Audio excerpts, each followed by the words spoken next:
السلام علیکم ناظرین، میں ہوں ایڈوکیٹ زبیر کندی۔ لاہور ہائی کورٹ نے حال ہی میں وراثت کے قوانین کے متعلق اور خاص طور پر قادیانیوں کی پراپرٹی کے متعلق ایک شاندار ججمنٹ دی ہے، طارق محمود بنام فتح محمد وغیرہ۔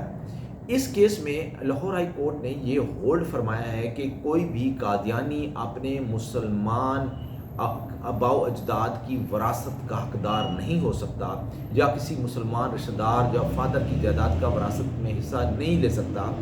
اور وہ حصہ کیوں نہیں لے سکتا، اس کے بارے میں آپ کو ڈیٹیل بتائیں گے۔ اور سب سے پہلے آپ کو بتاتے ہیں کہ نتھو نامی شخص جو گوجرا کا رہنے والا تھا، اس کا انتقال ہو جاتا ہے، وہ مسلمان ہوتا ہے اور اس کی 84 کنال 2 مرلے رقبہ ہوتا ہے جو اس کے بچوں میں تقسیم ہو جاتا ہے، اور یہ 1954 میں اس کا انتقال بھی ہو جاتا ہے، اور یہ جائیداد آگے فردر چلتی جاتی ہے۔ اور ایک اس کا بیٹا ہوتا ہے غلام قادر، جو کہ قادیانی ہوتا ہے۔ اس کی وہ اپنے آپ کو قادیانی شو نہیں کرتا، اور انتقال وراثت جو ہے وہ پاس ہو جاتا ہے۔ بعد ازاں بہت دیر بعد انہی کے نسل میں کسی پوتے نے آ کر اس نقطے کو اٹھایا اور عدالت میں یہ انتقال چیلنج کر دیا۔ تو سول کورٹ میں جب انتقال کے بارے میں جو بحث مباحثہ ہو رہا تھا، تو وہاں پہ ایک طاہر محمود نامی گواہ پیش ہوا، اور اس نے تسلیم کر لیا کہ غلام قادر جو اس کا آباء و اجداد میں تھا، یا اس کے جو دادا تھا یا والد تھا، وٹ ایور جو بھی رشتہ تھا، تو وہ اس میں اس نے یہ تسلیم کیا کہ وہ قادیانی تھا۔ نہ صرف قادیانی تھا بلکہ قادیانی کو امیر تھا، اور پنجاب نگر میں اس کو دفن کیا گیا۔ جب کوئی چیز قانون کے اندر جب کوئی ایڈمیشن ہو جائے، کوئی تسلیم کر لیا جائے کسی فیکٹ کو، تو اس کو مزید پروف کرنے کی ضرورت نہیں رہتی۔ تو لاہور ہائی کورٹ نے یہ ہولڈ کیا، اور خاص طور پر یہ بتایا کہ حدیث مبارکہ صحیح مسلم کا حوالہ دیا گیا کہ حدیث مبارکہ میں آپ صلی اللہ علیہ وسلم نے فرمایا کہ کوئی غیر مسلمان کی جائیداد میں سے وراثت کا حصہ نہیں لے سکتا، اور اسی طرح سے کوئی مسلمان کسی غیر مسلم کی وراثت میں حقدار نہیں ہو سکتا۔ قرآن و حدیث کی روشنی میں وراثت کے معاملات طے کیے جاتے ہیں۔ اب سوال یہ اٹھتا ہے کہ اتنا پرانا کیس ہے، تو یہ کیسے دوبارہ سے اس کو انٹرٹین کیا گیا، کہ اس میں کیسی گنجائش بنتی ہے؟ جی، آرٹیکل 260 کلاس 3 یہ کہتی ہے کہ کوئی بھی شخص جو حضرت محمد صلی اللہ علیہ وسلم کو بطور آخری نبی نہیں مانتا، وہ مسلمان نہیں ہو سکتا۔ اسی طرح جو قادیانی اور احمدی اور لاہوری گروپ ہے، ان کو کافر ڈکلیئر کر دیا گیا۔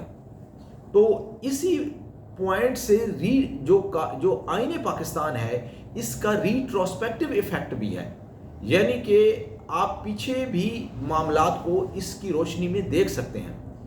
اب ہوتا یوں ہے کہ پاسٹ اینڈ کلوز ٹرانزیکشنز کا جو پرنسپل آ جاتا ہے، یا اس میں آ جاتا ہے کہ جی پروسپیکٹو اور ریٹروسپیکٹو ایفیکٹ آ جاتا ہے۔ تو ریٹروسپیکٹو ایفیکٹ جو ہے وہ یہاں پر لاگو ہوگا، اور آئین پاکستان کے مطابق یہ جو جائیداد ہے، جو خاص طور پر جو قادیانی جو غلام قادر جو اس کا بیٹا تھا نتھو کا، وہ قادیانی تھا، اس نے کنسیلمنٹ کی تھی اور جائیداد اس کو نہیں مل سکتی تھی۔ اس لیے حوالہ دیا گیا جو بیفور پارٹیشن انگریز کے دور میں جو شریعت کے قوانین نافذ تھے، اور انگریز نے بھی شریعت لاز بنائے تھے، اور تمام طبقات کو ان کی مذاہب کے مطابق ان کے وراثت کے قوانین کو ڈیل کیا جاتا تھا۔ تو اس کے بعد ایک تو مسلم پرسنل لا تھا 1937 کا، اور اس کے بعد جو 1948 کے اندر جو شریعت ایکٹ آ گیا، تو پچھلا جو قوانین تھے ختم ہو گئے، لیکن شریعت ایکٹ لاگو ہو چکا تھا 1948 میں۔ تو اسی طرح سے جو کوئی بندہ اس میں اس ججمنٹ سے ہٹ کے میں آپ کو بتا رہا ہوں کہ جہاں کوئی فراڈ کرتا ہے یا کہیں کو کنسیلمنٹ آتی ہے، تو اس میں اس کیس کو کسی وقت بھی چیلنج کیا جا سکتا ہے، اس پراپرٹی کو انتقال کو کسی وقت بھی چیلنج کیا جا سکتا ہے جب آپ کو اس فراڈ کا پتہ چلے۔ تو اس کیس میں بھی خاص طور پر غلام قادر نے کنسیلمنٹ کی تھی، اور وہ اپنے آپ کو اس نے قادیانی ظاہر نہیں کیا تھا، اس لیے اس کو وراثت میں حصہ مل گیا۔ اور لاہور ہائی کورٹ نے یہ بھی بتایا کہ اگر کوئی اس طرح سے کسی قسم کا کوئی وراثت کے معاملے میں قانون استعمال ہوگا تو شریعت کی جو پریفرنس ہے، قرآن و سنت کی پریفرنس کو مد نظر رکھا جائے گا۔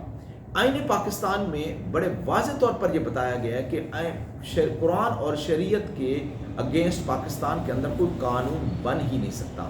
اگر کوئی قانون ایسا ہے تو وہ اس کی کوئی گنجائش موجود نہیں ہے، وہ اسٹرائک ڈاؤن ہو جاتا ہے آئین پاکستان کی روح سے۔ تو اس کیس کے اندر جو قادیانیوں کی پراپرٹیز کے بارے میں خاص طور پر ایک نئی ڈیولپمنٹ ہوئی ہے۔ جو لوگ قادیانی ہیں اور اپنے آپ کو قادیانی ظاہر نہیں کرتے اور اس طرح سے اپنے کسی مسلمان آباء و اجداد سے یا رشتہ دار کی پراپرٹی میں حصہ دار بننے کی کوشش کرتے ہیں، تو آج سے یعنی کہ اس قانون کی مزید جو انٹرپریٹیشن سے ان کا حق حقوق اب نہیں بنے گا۔ اور یہ جو ججمنٹ ہے بڑی خوبصورت ہے اور ایک قانون میں ایک خوبصورت تشریح کی گئی ہے۔ بہت شکریہ۔ امید ہے آپ کو یہ ویڈیو اچھی لگی ہوگی۔ آگاہی کے سفر میں ہمارے ہم سفر رہیے۔ بہت شکریہ۔